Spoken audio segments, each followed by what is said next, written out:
Mahardika ing tias ing kamardikan. Rahayu, rahayu ingkang samiya pinanggih. Nugroho miwasih wilasaning Gusti mugi tansah kasarira dumateng kita sami. Ngaturi sugeng dalu. Sarta sugeng pepanggihan kalian kulawarga ageng Sandiwara Ketoprak Wahyu Manggala.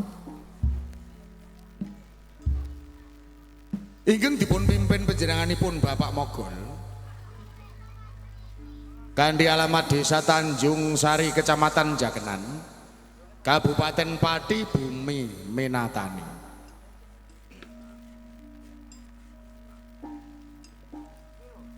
Sasampunipun panjenengan sami kasugata tari gambyong minangka purwakaning pagelaran ing dalu punika. Minangkani pamundutan kepareng ing dalu menika kulawarga ageng Wahyu Manggala badhe nyegahaken cariyos ingkang mawi ira-iraan misteri topeng mas seri perangan Sadi Bey.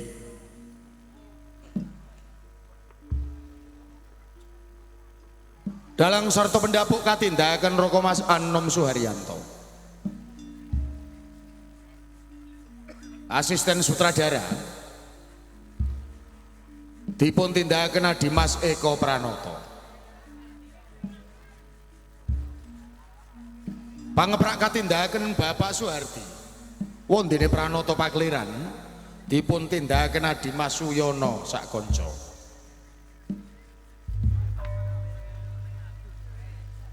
Tata dekorasi katindakaken Bapak Sutarto ingkang dipun biyantu anak Mas Alek Rasmijan. Teknis tata lampu katindakaken Dimas Budiono Batak.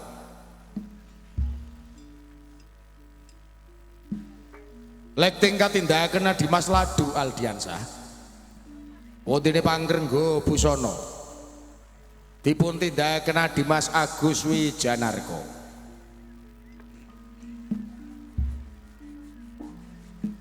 Binarung unggeling Ki Ageng Somadularas ingkang dipun pimpin Bapak Keman Widodo. Kanthi pangliing Swarawati utawi Pesinden dipun tindakaken Ibu Sri Murtiningsih.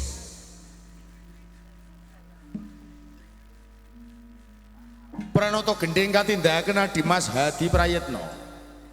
Wondene Wiraswara katindakaken Bapak Miranda saha Dimas Bagus Edi Mahesa.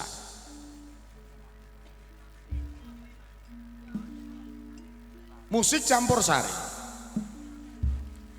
katindakaken Dimas Ari Semprul, Roko Mas Edi Watono sarta Dimas Udin Galdowo.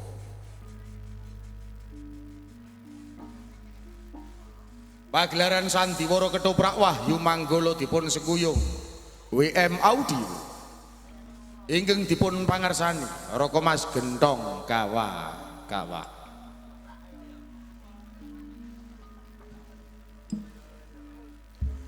Wondene para paraga ingkang badhe maragani cariyos ing dalu punika.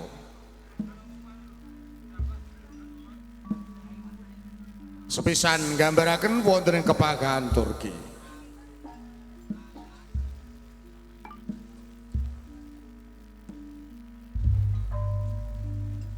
Pakah Saul Mahmud ing dalu punika dipun paragani Dimas Bagus Suyanto, Jenderal Muhammad katindakaken Dimas Abdul Sutopo, wondene Kapten Lasaro dipun paragani Roko Mas Andi Prastyo.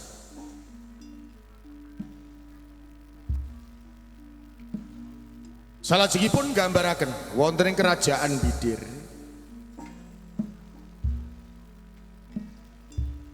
Ratu Siti Zulaika ing dalu menika katindakaken Mbak Ayu Sri Poncowati.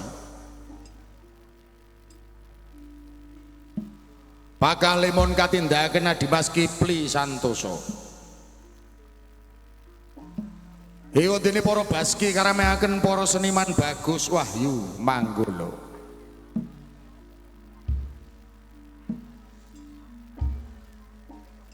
Salajengipun nggambaraken wonten ing kerajaan Turki. Raja Abdul Aziz ing dalu punika dipun paragani Raka Mas Andi Suratmin.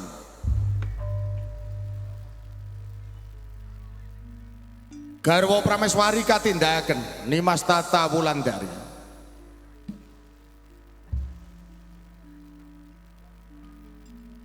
Pangeran Yusuf dipun paragani Raka Mas Anom Suharyanto. Wondene Dokter Salukas katindakaken Adimas Beguk Wiyanto.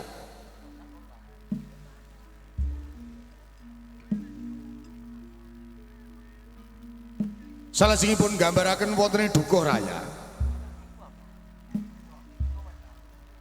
Abah Sadi ing dalu menika katindakaken Adimas Abi Rojali. Sadi katindakaken Adimas Bagong Sutrisno. Siti Rokana ing dalu menika dipun paragani Nimas Menik Widyawati.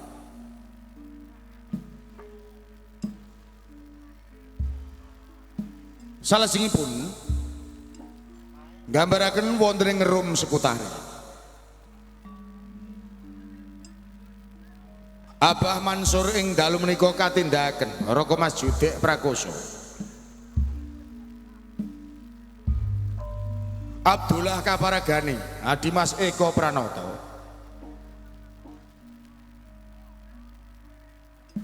Resia dipun paragani Nimas Diah Maharani. Wondene seirah katindakaken Nimas Uut Sutriana.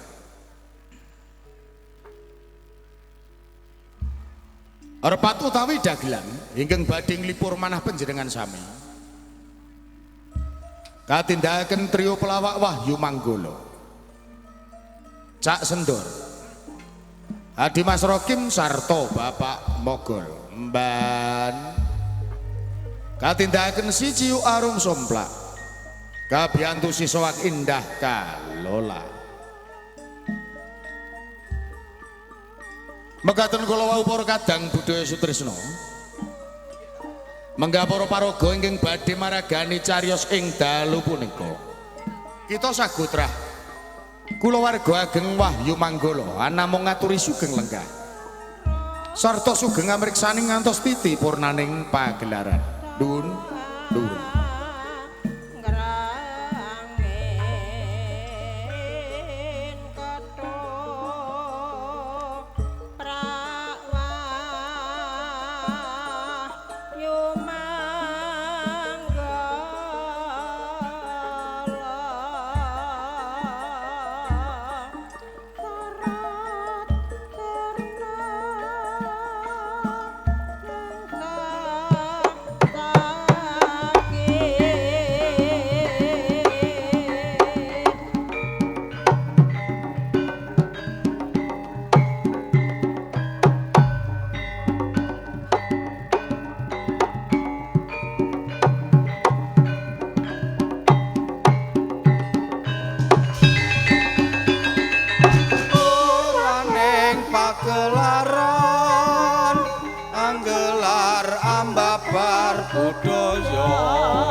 Jenderal Muhammad sang minister Saul Mahmud lan kowe Kapten Lasaro. Paring dawuh sang minister. Sakwise kowe sakloron tak tekake ing kemestran kene. Nggih. Mestine ana rasa tandha pitakon. Mergo tekamu ing kemestran iki wayah dudu wayahe. Ngono lho. Pancen leres sang minister Saul Mahmud dadosaken tandha pitaken sak lebeting manah kula kenging menapa panjenengan dawuh dhateng kula lan Kapten Lasaro keng parikedah dumugi wonten ing kaministeran wanci tabuh rolas estunipun wonten wigatos menapa sajakipun perkawis menika wadi sanget sang minister pancen boten sisip ngendikanipun Kakang Jenderal Muhammad napa malih sowan kula wonten ing kaministeran kanthi dedemitan boten dipun mangertosi Katri Baski estunipun wonten menapa Hati pratamu ing kemestran kene mau ora dingerteni Baski salah wae. Babar pisan boten jalan keng paring dawuh menika panjenengan. Iki ngene. Menapa sang minister? Aku arep nganake pasekuton kelawan Jenderal Muhammad lan kowe Lasaro. Pasekuton. Nganti aku nekake kowe sakloron tetane aku kepengin dadi raja ana ing negara Turki.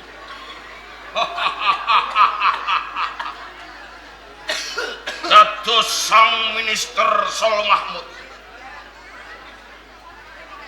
nganakaken pasetemon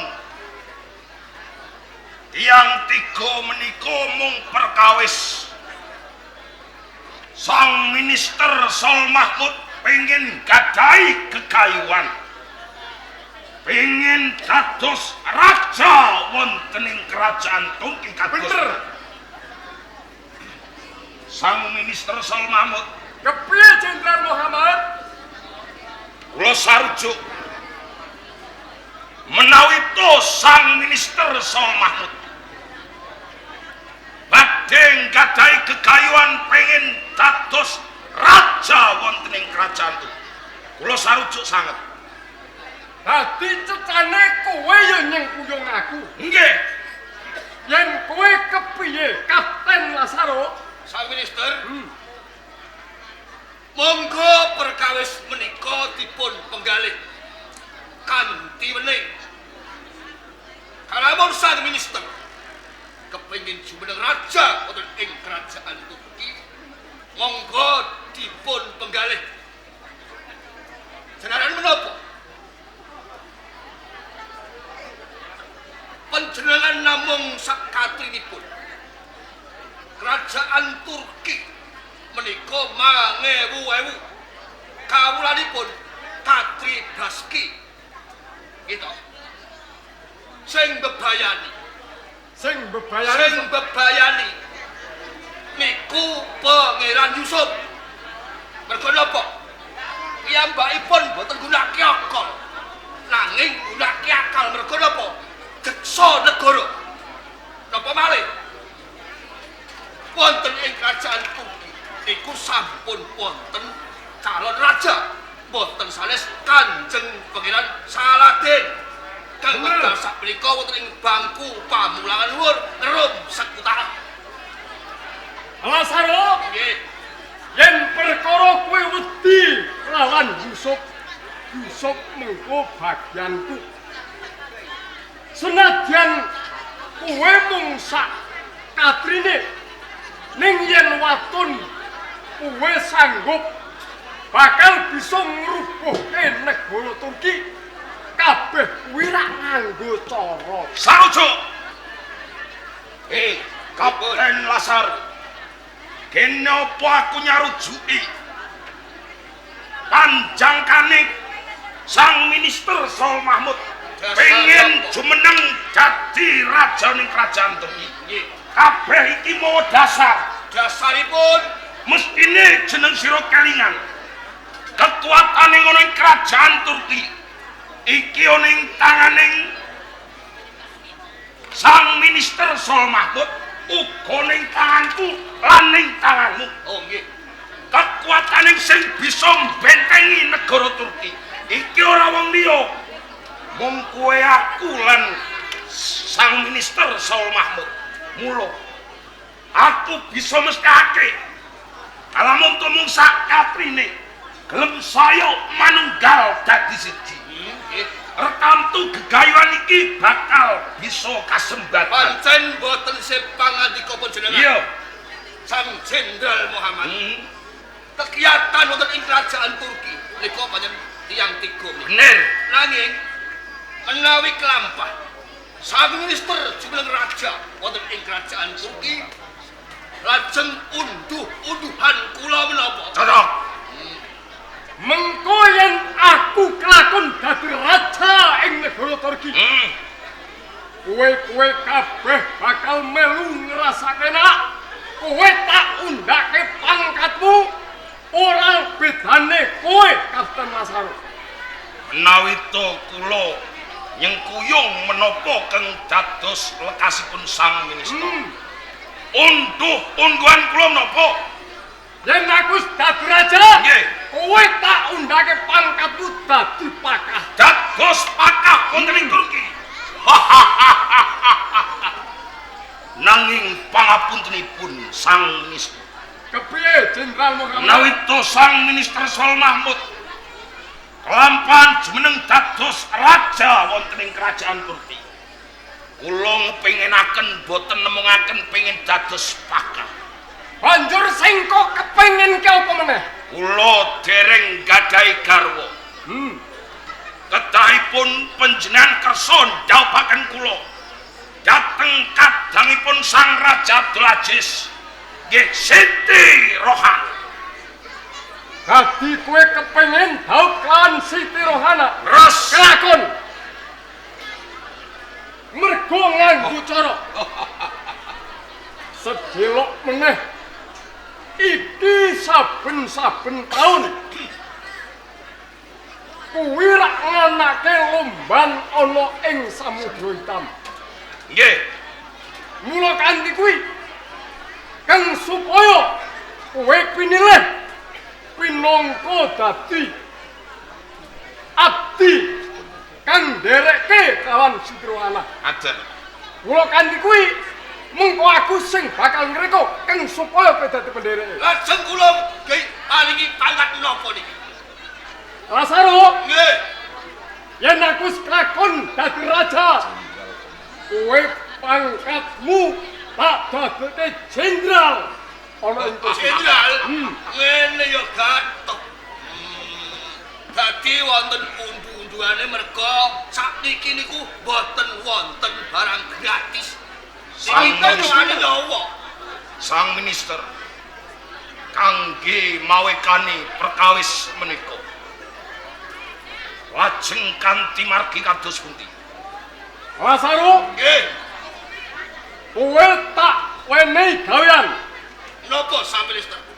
mateni Pangeran Saladin, Merga niku calon ratu ing Turki. Nggih. Saora-orane nalika semono Saladin sing nyekolahke ning Rom sekitar iki kowe, Nggih. Saladin kudu mati saka Menawi tangan. ngaten kula kedah wonten ing Rom sekutari. Kepareng. Jenderal Muhammad siji-sijine dalan kanggo ngrubuhke negara Turki. Nggih. Aku kudu pasakutun kawan wong-wong saka negara Bidil sing nalika semono nganti saiki dheweke ora gelem dadi kangge nambahi kekuatan dimen panjungko panjenengan kelampahan semangka panjenengan badhe sapeketon kalian tiang-tiang bidir kula sarjo ngaten kula badhe nyuwun pamit badhe ndherekaken Siti Rohana sing ati-ati andum kali bareng kula nyuwun pamit.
hati-hati ya padha.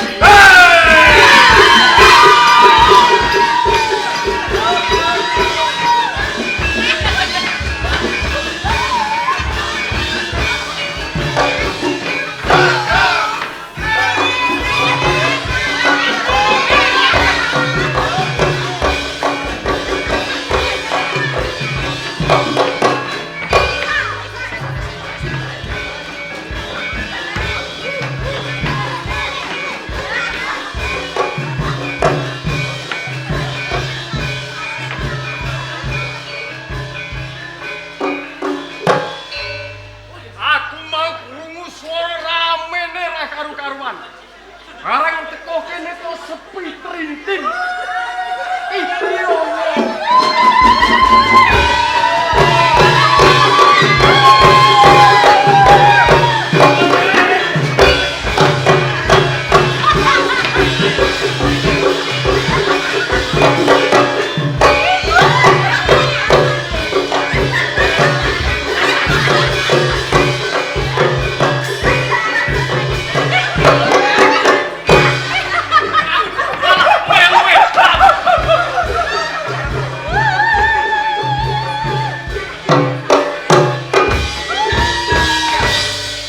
Sang Swita Ratu.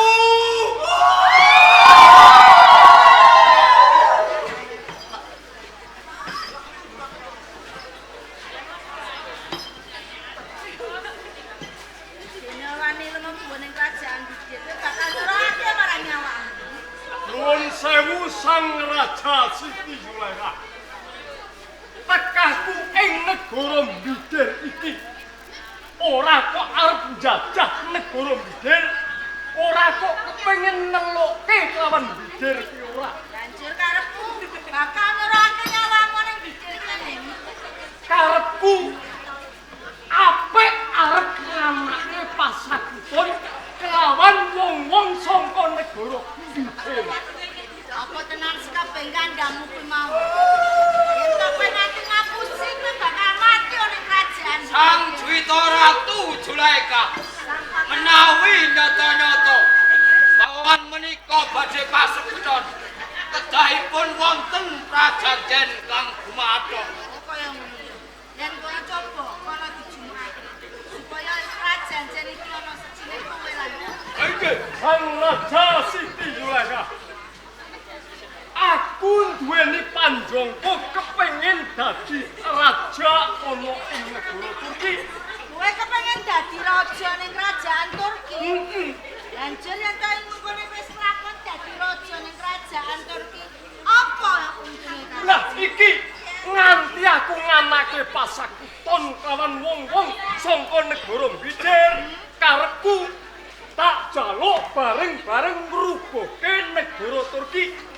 Mengko yen aku wis kelakon dadi raja ana ing Turki, Bidir bakal tak dadekake bumi mutian. Apa sekabeh kandhamu kuwi mau kena dipercaya? Ya dene ora mung cukup kono. Apa wae? Mengko kowe bakal tak wenehi bumi sak sigar semangka negara Turki. Aku bakal mbok wenehi sak sigar semangka bumi Turki. Waton aku kelakon dadi raja ning Turki. Yen to kaya ngono aku kepengin bukti. Aku ora percaya karo kandhamu sing kaya ngono.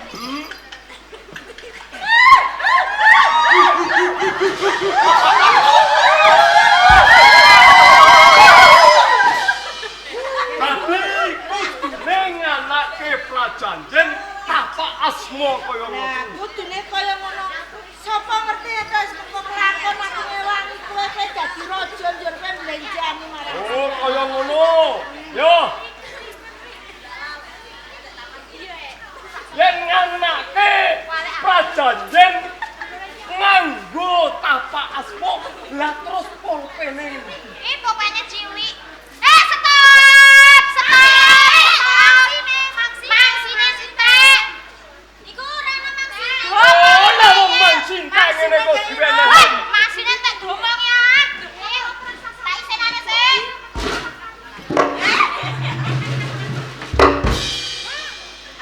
Ambung sih. Seger wi. Kok iki mangsi apa? Mangsi alami. Kangkunge gitu.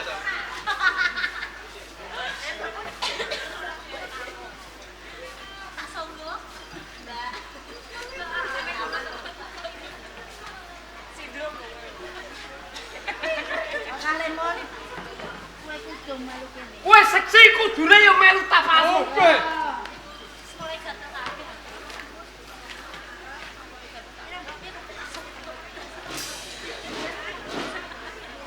Lagi wis kelakon tapak asmo, tondo bukti prajanjen tak gawan. Panggilin.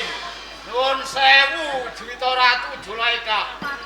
Menawi prajanjen kanthi tapak asma ingkang beta pakah Saul Mahmud. Ing mangkinipun piyambake menawi kelampah dados ratu ing kerajaan Turki.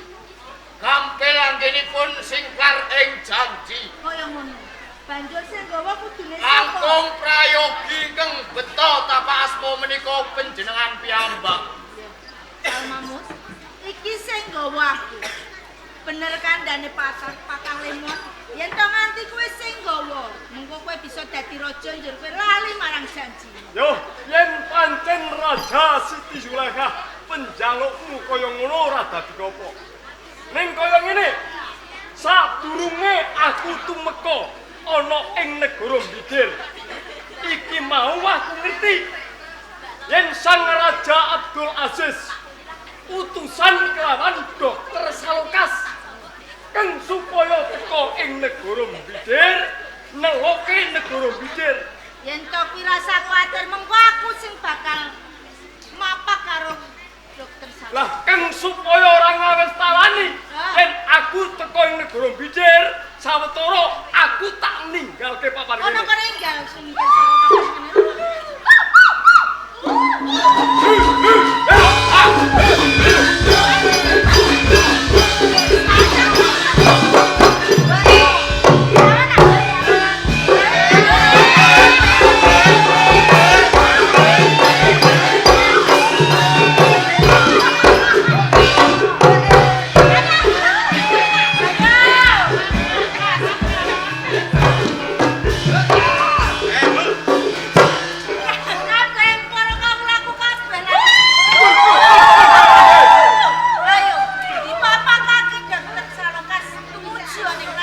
Tapel wates kerajaan Turki. Monggo kula dhereaken.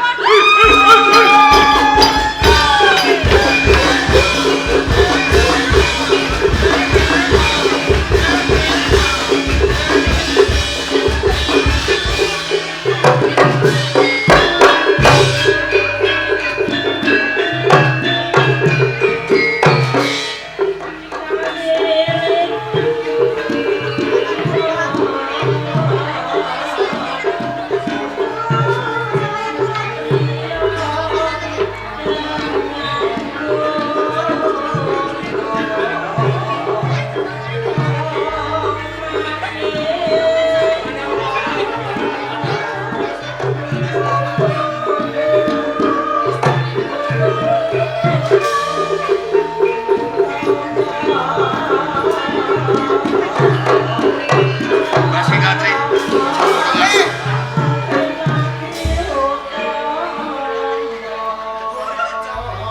Aku ya terus ngapa?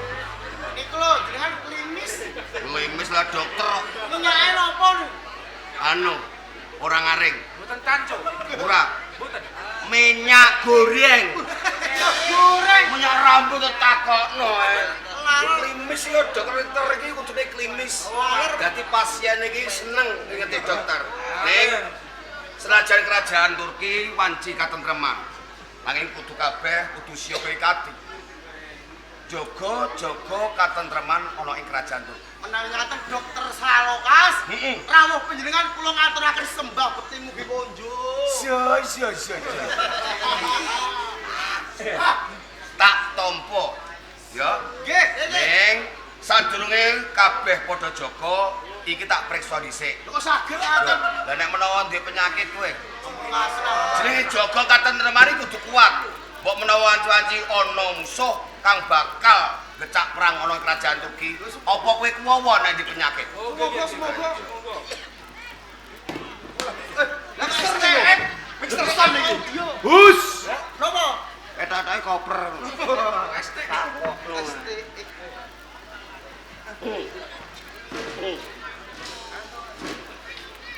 Wah. Lo niki Rene, cek darah. Rum.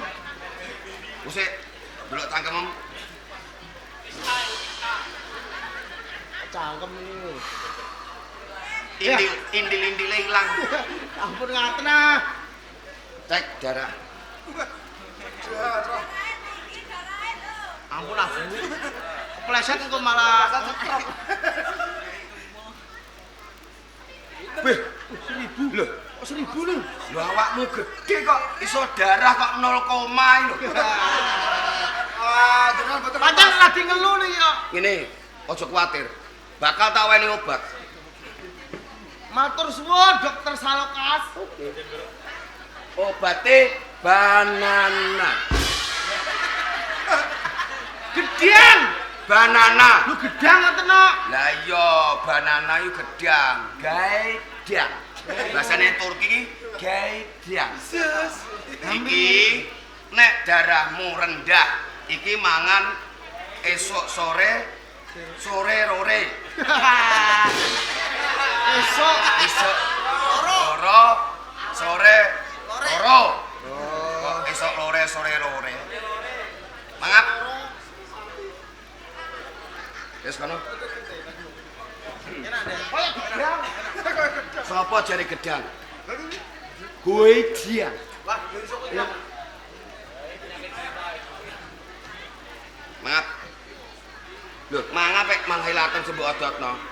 Beh. Lah kok indil-indile dawu. Tandane Pripun iki? Lah iku ora nyanggrok ta piye? Indil sing jero iki dawamu bahaya. Pirang meter? Semeter setengah. Iki bahaya. Bahaya pripun? Nek mengko nyantol gorokan. Dadine apa? Radang tenggorokan. Kudu diwenehi Napa niku? obat.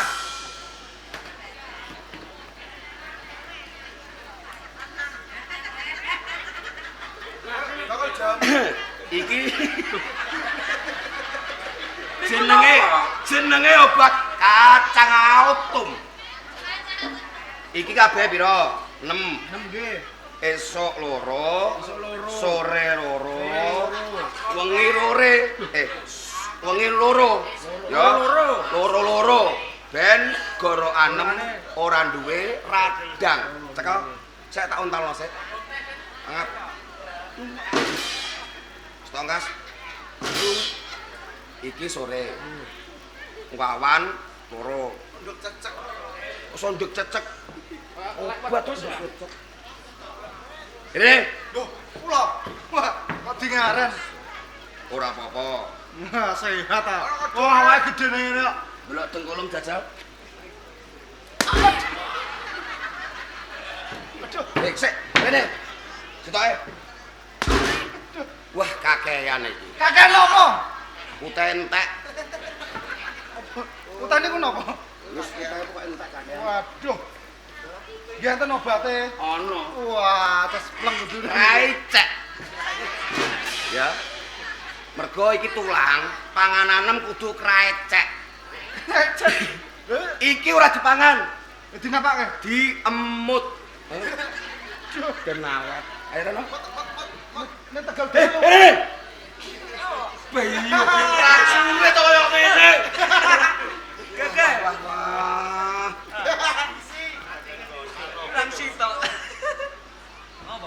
Enten apane niku wetenge? Komplikasi ya.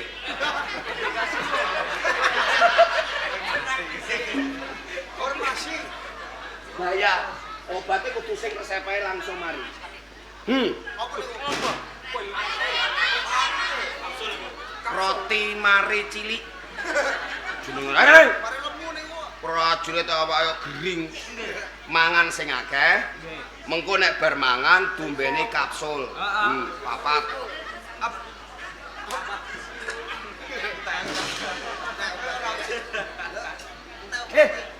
Cilik kono. Obat apa? Mboten jenengan priksa. Ora usah, kowe kecentet itu. Ben tambah dhuwur. Dipangan. Telas. Wis. Wah, tiang niki. Nek iku rasa tak preksa. Lha napa? Kaya manuk gentilang. Napa? Ora krungu. Mboten. Bare. Coba jatuh, Mas.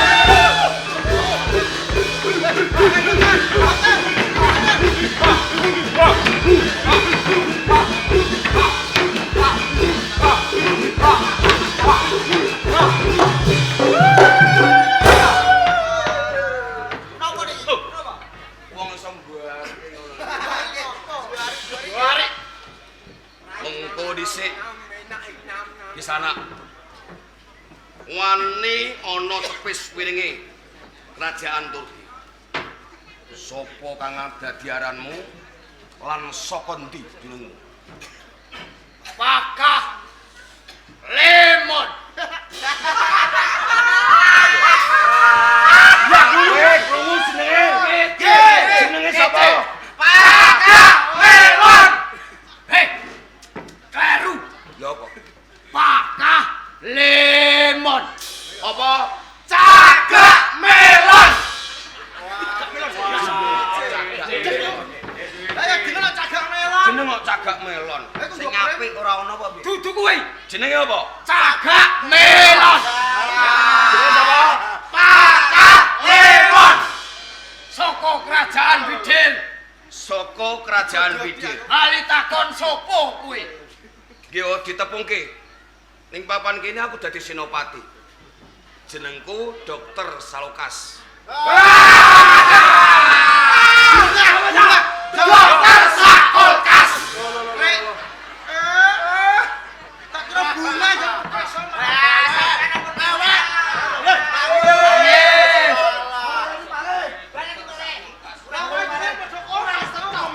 Sapa baleni? Sapa ya? Dokter Sakulkas. Dokter Salokas. Lah iya. Dokter Sakulkas. Balik cara. Dokter Sakulkas. Dokter Sakulkas. Kalemon, Piye? nganti tumapak ana ing kerajaan Turki. Mengko igati apa? Butuhku mung pengen ngrubuhke kerajaan Turki. Apa wis mbok pikir kowe bakal ngrubuhake kerajaan Turki? Wis, Kae negara kang gedhe ora bakal kowe bisa ngrubuhake kerajaan Turki. aku ngerti yen Turki kae kerajaan gedhe. Tak umpamake kerajaan Turki iki wit sing gedhe. Bisa rubuh kalamun pang-pange kae dirempeli sithik, mboko sithik. Sadurunge kowe ngrampali pang-pange kae. Ning papan kene kowe kabeh bakal tak singkirake. Kena yen bisa Pasti Adri.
Sembarang ben waras. Melok ae melok